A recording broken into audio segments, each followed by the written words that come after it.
আমন্ত্রণ দীপ্ত সংবাদে আপনাদের সাথে আছি আমি ইয়াসমিন সুমনা।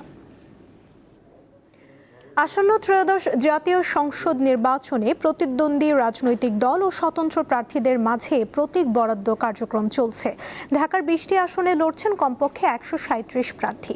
ঢাকা বিভাগীয় কমিশন কার্যালয়ে ঢাকা ১৩ ও ১৫ আসন বাদে ৪ থেকে ১৮ আসনের মোট ১৩টিতে প্রতীক বরাদ্দ দেওয়া হচ্ছে। এর মধ্যে ঢাকা ৪ আসনের বিএনপি, জামায়াত ইসলামী আন্দোলনের প্রার্থী প্রতীক বরাদ্দ পেয়েছেন।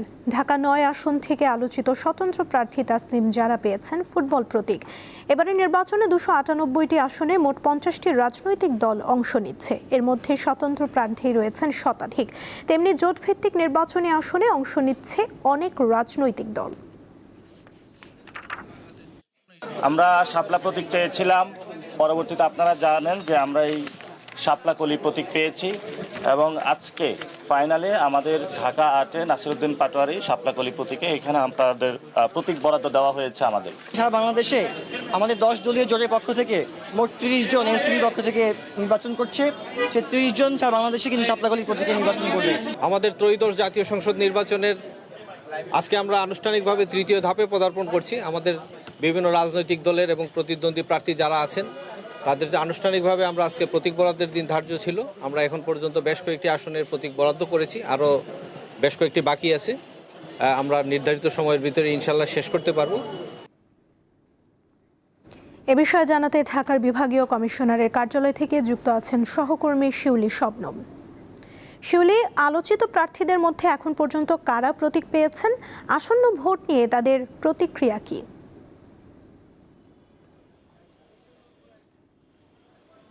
সুমনা, আপনি জানেন এই বিভাগীয় কমিশনারের কার্যালয় থেকে এখানে 13টি সংসদীয় আসনের প্রার্থীদের প্রতীক বরাদ্দ দেওয়া হচ্ছে এবং এখন পর্যন্ত অন্তত 10টি সংসদীয় আসনের প্রার্থীদের মধ্যে প্রতীক বরাদ্দ দিয়েছেন রিটার্নিং কর্মকর্তা।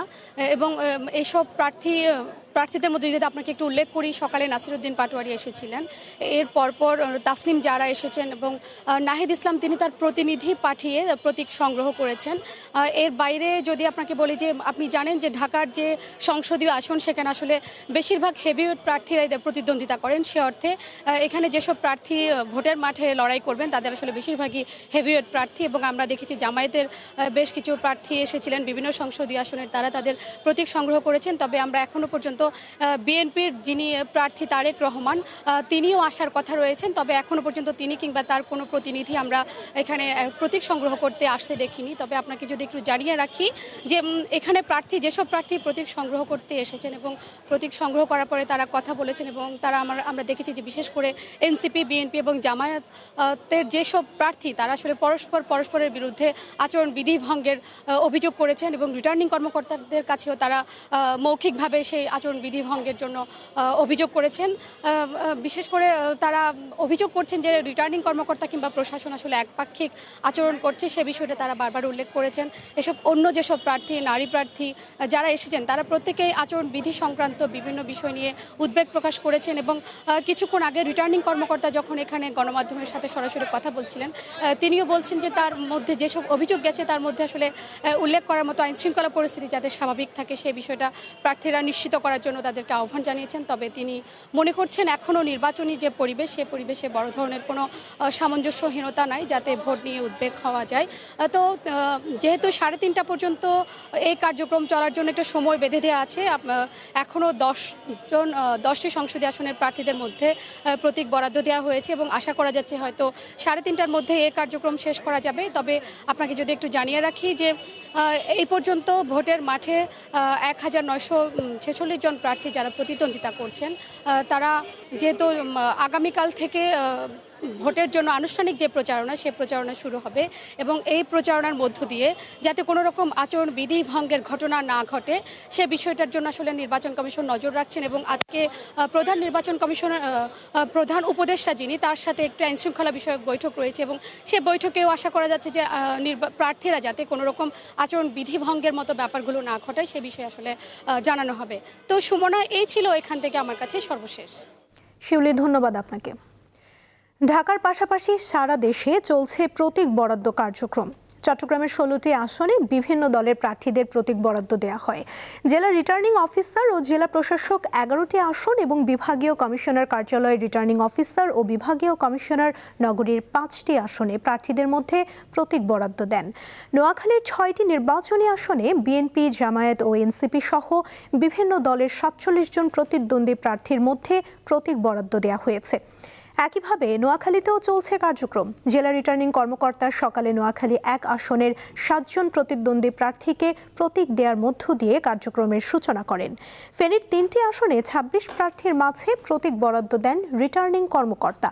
এর মধ্যে ফেনী 1 আসনে 7 জন, ফেনী 2 আসনে 11 জন, ফেনী 3 আসনে 8 জন প্রার্থীকে প্রতীক বরাদ্দ দেওয়া হয়।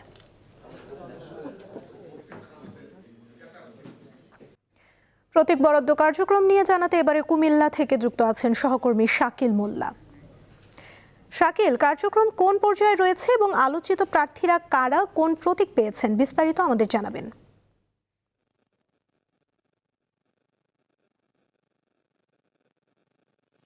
সুমনা, সকাল থেকেই কুমিল্লা জেলা রিটার্নিং কর্মকর্তা রেজা হাসান আনুষ্ঠানিকভাবে ত্রয়োদশ জাতীয় সংসদ নির্বাচনে কুমিল্লার 11টি আসনের 80 জন প্রার্থীর আনুষ্ঠানিকভাবে প্রতীক বরাদ্দ দিয়েছেন।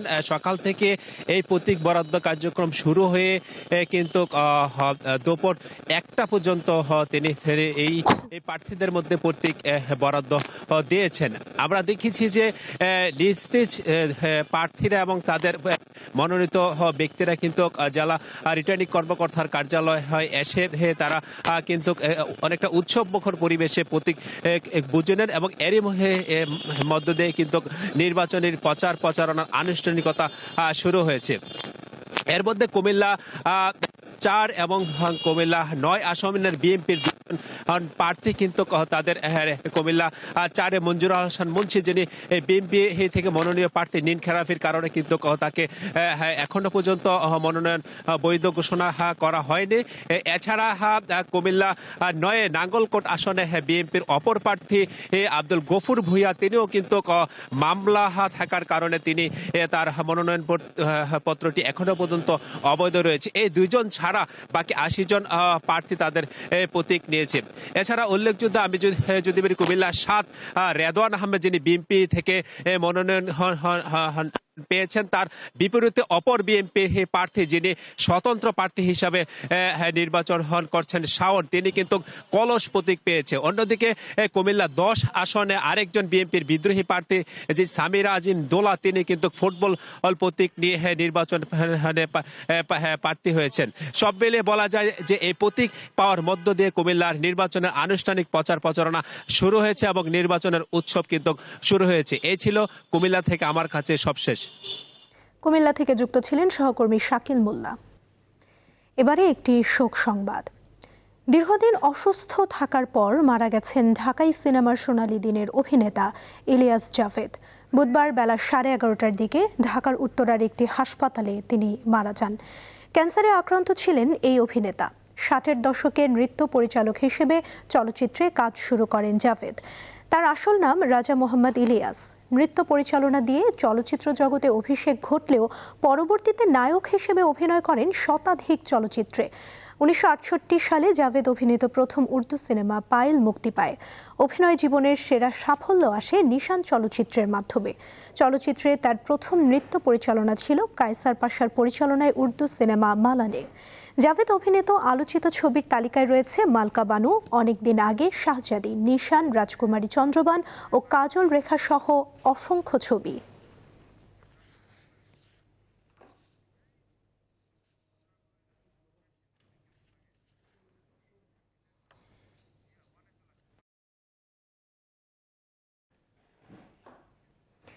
নিরাপত্তাজনিত ঝুঁকির কারণে বাংলাদেশে কর্মরত নিজেদের কূটনৈতিক কর্মকর্তাদের পরিবারের সদস্যদের ফিরিয়ে নেয়ার উদ্যোগ নিয়েছে ভারত। দেশটির কেন্দ্রীয় সরকার পর্যায়ে এই সিদ্ধান্ত নেওয়া হয়েছে বলে জানিয়েছে ভারতীয় বিভিন্ন গণমাধ্যম। হিন্দুস্তান টাইমসের প্রতিবেদনে বলা হয়, নিরাপত্তা পরিস্থিতির অবনতির আশঙ্কায় বাংলাদেশে নিযুক্ত ভারতীয় কূটনীতিকদের জন্য নন ফ্যামিলি পোস্টিং ঘোষণা করেছে ভারত। অর্থাৎ ঢাকার হাইকমিশন ও চট্টগ্রাম, খুলনা, রাজশাহী ও সিলেটের 4টি সহকারী হাইকমিশনের কর্মকর্তাদের পরিবারের সদস্যদের ভারতে ফিরে যেতে পরামর্শ দেওয়া হয়েছে।